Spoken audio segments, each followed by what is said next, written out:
तारीख 24 फरवरी 2023 दिन शुक्रवार और यूपी के प्रयागराज का धूमनगंज इलाका, जहां शाम के 5:30 बजे के आसपास ये इलाका गोलियों और बमों की आवाजों से गूंज उठा। आखिर गूंजे भी क्यों नहीं, लोगों ने ऐसी गोलीबारी और बमबारी केवल फिल्मों में ही देखी थी।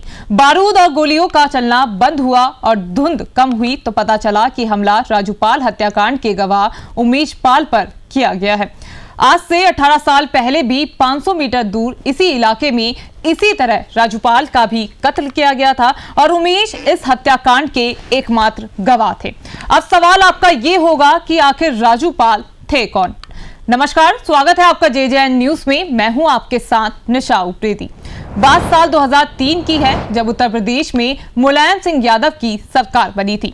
मीडिया रिपोर्टों के मुताबिक तब अतीक अहमद समाजवादी पार्टी में शामिल हो गए थे। साल 2004 के लोकसभा चुनाव में वो सपा से सांसद बन गए थे।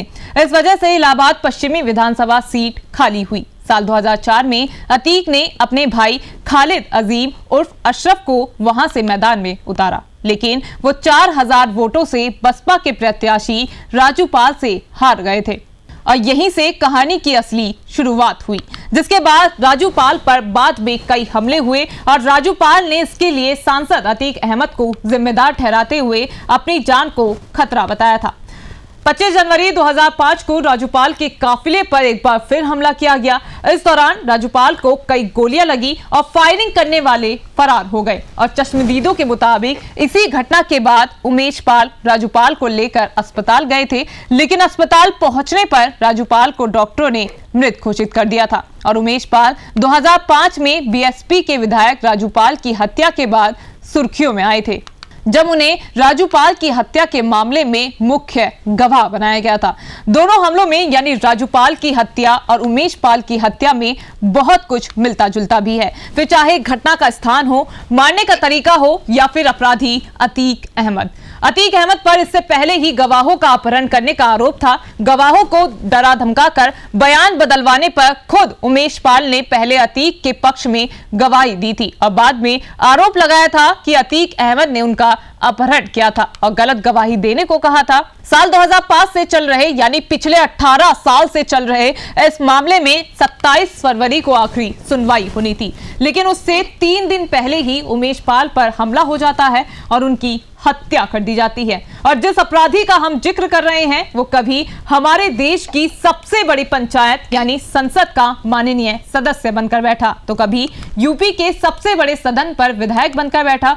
इसीलिए आज पूर्व सांसद और अपराधी अतीक अहमद के बारे में बात करना जरूरी है, क्योंकि आजादी के 75 साल बाद भी जो स्थिति आज हमारे देश की है वो कहीं ना कहीं हमारी देश की लोकतांत्रिक व्यवस्था पर सवाल खड़ा करता है।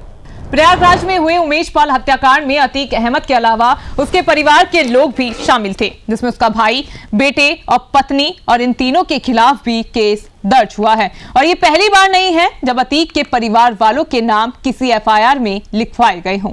परिवार के खिलाफ करीब 160 क्रिमिनल केस दर्ज हैं। आइए अब जानते हैं अतीक अहमद और उसकी फैमिली का क्राइम कनेक्शन। अतीक अहमद के परिवार के सदस्यों के खिलाफ 160 आपराधिक मामले दर्ज किए गए हैं। खुद अतीक के खिलाफ करीब 100 मामले दर्ज हैं। उसके भाई अशरफ पर 52 मामले, पत्नी शाइस्ता परवीन पर 3, बड़े बेटे अहमद पर 1 और दूसरे नंबर के बेटे अली पर 4 मामले दर्ज हैं। रिपोर्ट के मुताबिक अतीक अहमद ने साल 1996 में शाइस्ता परवीन से शादी की थी। दोनों के 5 बेटे हैं, मोहम्मद उमर, मोहम्मद अली, अशद और 2 नाबालिग हैं। आप जानते हैं इन 5 की हिस्ट्री।